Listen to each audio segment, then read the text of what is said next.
Oke teman-teman semuanya, sekarang kita lanjut ke ASIS pemilihan distribusi ujian rancangan. Jadi kan kita kemarin sudah menghitung itu ya, berbagai jenis distribusi dari Gumbel, besaran normal dan log normal. Ada beberapa kolom. Kemarin pada waktu kita inputkan itu, nah seperti ini. Kita ambil yang ujian rancangannya. Contoh yang Gumbel, kita ambil yang ini. Rancangannya, kemudian yang log person.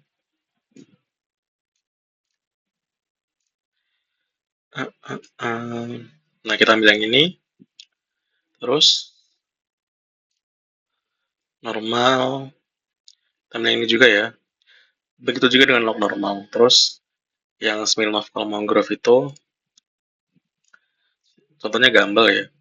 Ini delta kritisnya diambil yang ini 0,41, kemudian delta yang 5% juga diambil yang yang 1% diambil yang 0,49, yang 5% diambil yang 0,41 kan. Terus nilai datanya kita 10 ya. Jadi sebenarnya kita memakai analisis frekuensi ini dan melakukan pemilihan ini nanti tujuannya adalah untuk mengetahui nanti kira-kira kita pakai yang mana sih dari sekian 4 data ini. Kalau semisal tempatnya itu diterima semuanya, gitu. Nah, makanya perlu dilakukan uji pemilihan ini. Nanti by doing aja. Terus delta hitungnya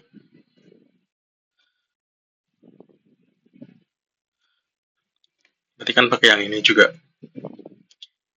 Terus keterangannya kan berarti kan ini diterima. Terus selisih 1%-nya berarti selisihnya itu apa namanya?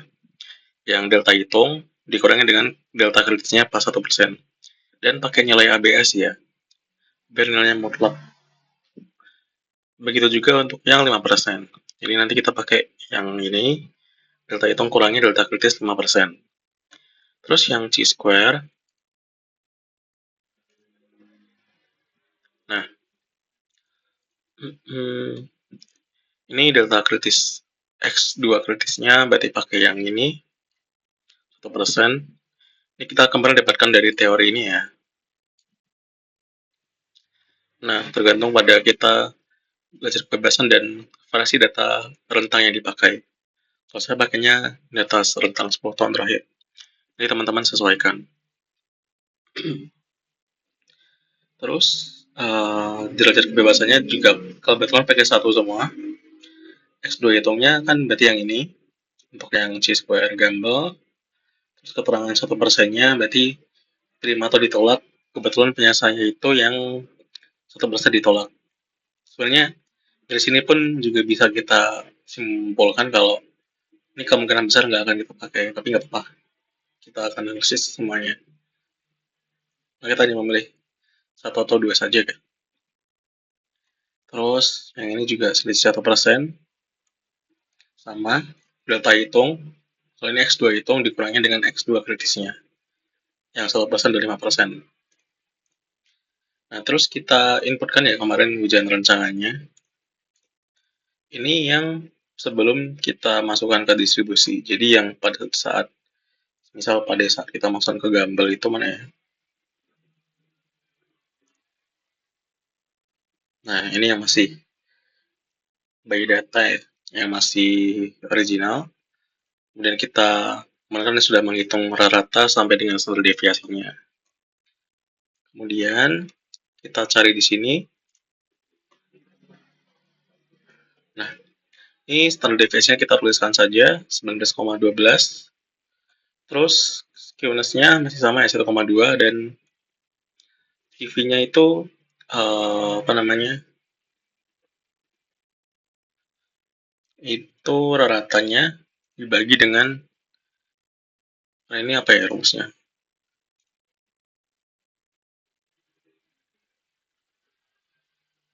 Rata dibagi dengan standar deviasi dibagi dengan rata.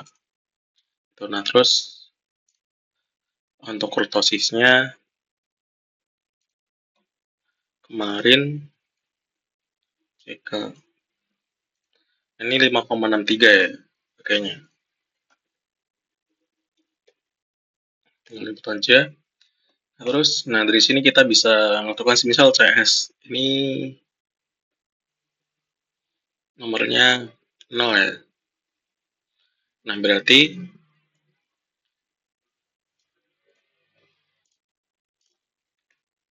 karena kita CS-nya itu 1,2 ini kan. Oh, sorry.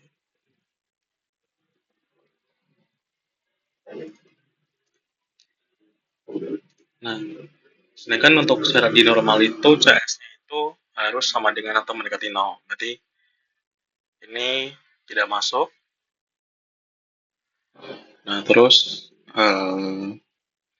CK-nya sama dengan 3, sedangkan CK kita itu 5,6. Berarti kan tidak masuk juga kan. Berarti ini ditolak ya.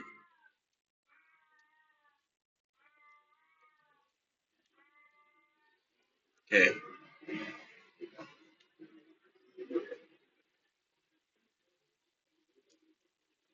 Terus kemudian yang CS. Nah, kita pakai rumus ini aja sih. Kan ini udah ada ln X-nya ya, tapi kita pakai rumus ini saja nggak apa-apa.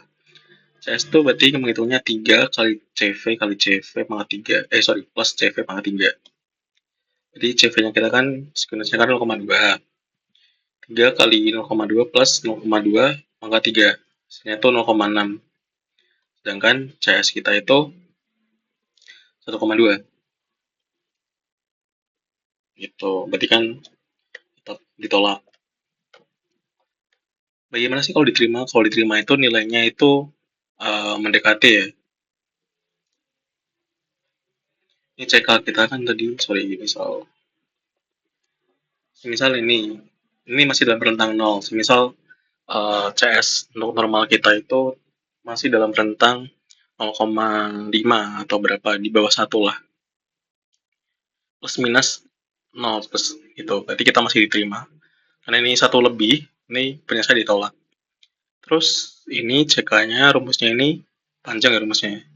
CV pangkat 8 plus 6 pangkat CV pangkat 6 sampai sini. Hasilnya itu 3,65.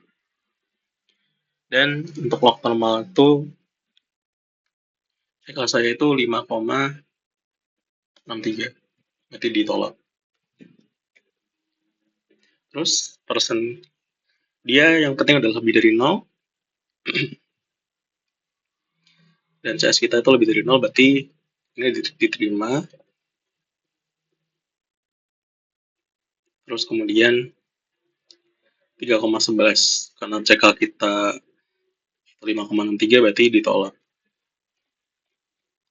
Ini kita diterima.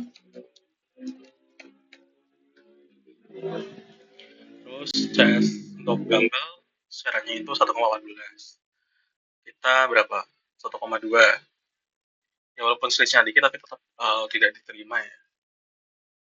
Nah ini sama dengan bukan mendekati.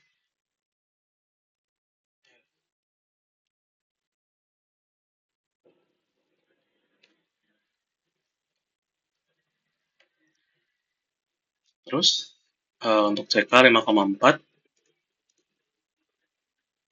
Nah, sebenarnya untuk gambar karena kita itu awalnya, kalau punya saya, gambar itu ada yang ditolak, berarti angka lebih baiknya kalau tidak dipakai. Oke. Nah, tapi sebenarnya kalau di sini kita hanya diterimanya itu sebenarnya nggak ada yang kita nggak ada yang diterima. Tapi dalam satu kondisi lain, misal tidak ada persyaratan, dipakai jenis distribusi log person. Jadi misal datanya kita deadlock semua, kita bisa pakai log person ketiga.